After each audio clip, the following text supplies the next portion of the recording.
Saudari-saudaraku yang dikasihi dan mengasihi Tuhan Yesus, pada hari ini Jumat 25 Maret 2022, kita bersama-sama sebagai gereja merayakan Hari Raya Kabar Sukacita.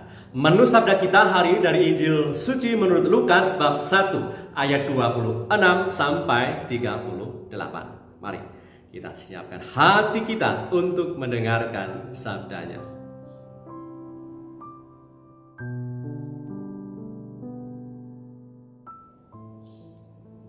Dalam bulan yang ke-6, Allah menyuruh malaikat Gabriel pergi ke sebuah kota di Galilea bernama Nazaret kepada seorang perawan yang bertunangan dengan seorang bernama Yusuf dari keluarga Daud. Nama perawan itu Maria.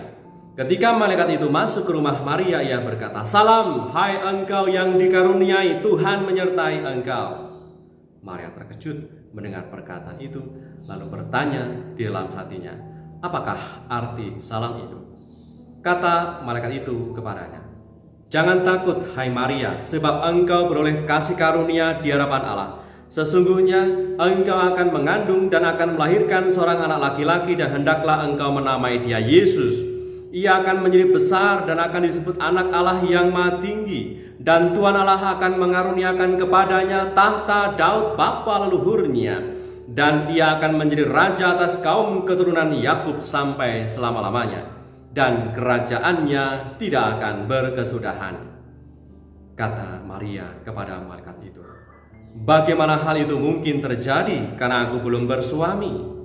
Jawab malaikat itu kepadanya, "Roh Kudus akan turun atasmu, dan kuasa Allah yang Maha Tinggi akan menaungi engkau. Sebab itu anak yang akan kau lahirkan itu akan disebut kudus, anak Allah. Dan sesungguhnya Elisabet, sanakmu itu, ia pun sedang mengandung seorang anak laki-laki pada hari tuanya, dan inilah bulan yang ke-6 bagi dia yang disebut mandul itu. Sebab bagi Allah tidak ada yang mustahil." Kata Maria, "Sesungguhnya aku ini adalah hamba Tuhan, jadilah padaku menurut perkataanmu itu." Lalu malaikat itu meninggalkan dia. Demikianlah sabda Tuhan. Terpujilah Kristus.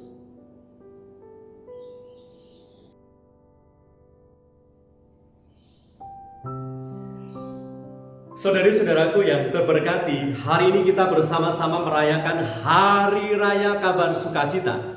Bagaimana Allah memutuskan masuk dalam sejarah kemanusiaan kita. Pesan gembira yang kita dengar pada hari ini ditujukan ternyata kepada perempuan yang sangat spesifik. Dikatakan demikian, identitas perempuan yang akan menerima kabar gembira itu terperinci, sangat detil, sangat jelas sekali. Dikatakan tadi, kepada seorang perempuan bernama Maria. Mungkin pada waktu itu ada banyak nama, ada banyak perempuan yang bernama Maria. Maria yang tinggal di kota Nazaret di Galilea. Tetapi supaya ada pembeda antara Maria yang satu dengan Maria yang lainnya, dikatakan demikian, yang sedang bertunangan dengan seorang bernama Yusuf dari keluarga Daud. Allah sudah punya rencana yang jelas, ditujukan kepada pribadi yang sangat spesifik sekali. Pesan kepada Maria yang kita sebut sebagai Bunda Tuhan. Bunda Tuhan kita, Yesus Kristus, Bunda kita semua.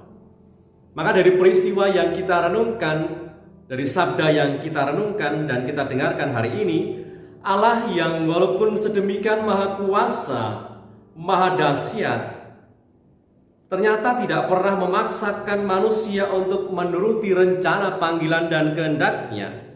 Allah tetap butuh persetujuan kita.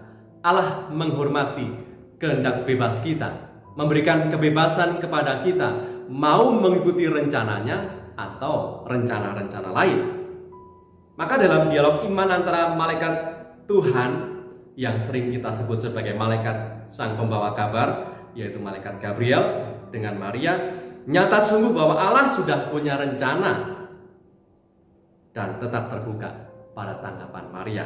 Maria tetap bisa menolak atau menerima panggilan itu. Menurut saya, dan juga mungkin menurut saudara-saudariku yang terberkati, adegan yang begitu menentukan sejarah keselamatan kita adalah saat malaikat mengatakan demikian, sebab bagi Allah tidak ada yang mustahil. Lalu Maria menanggapi dengan kesungguhan hati, sesungguhnya aku ini adalah hamba Tuhan, jadilah padaku menurut perkataanmu itu.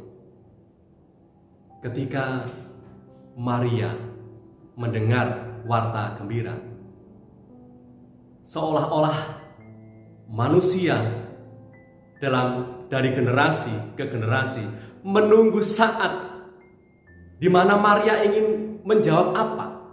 Ketika Maria menjawab ya, maka kita semua yang menantikan karya keselamatan itu tergenapi sudah. Yesus Kristus Tuhan masuk dalam sejarah kemanusiaan kita.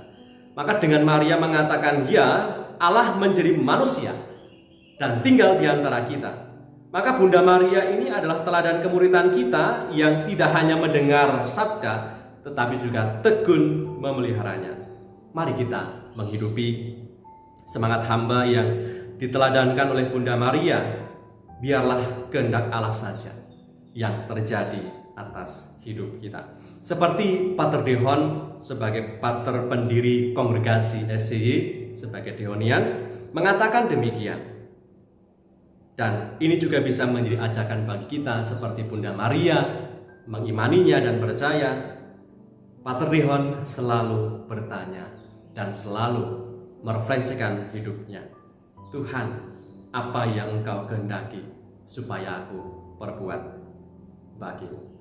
Dan semoga hari lepas hari dalam raga kita yang rapuh dan lemah ini, kehendak Allah pun menjadi yang utama dan terjadi dalam hidup kita.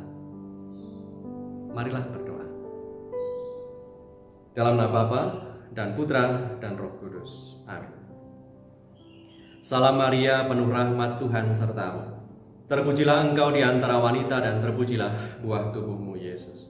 Santa Maria Bunda Allah, doakanlah kami yang berdosa ini, sekarang dan waktu kami mati. Amin.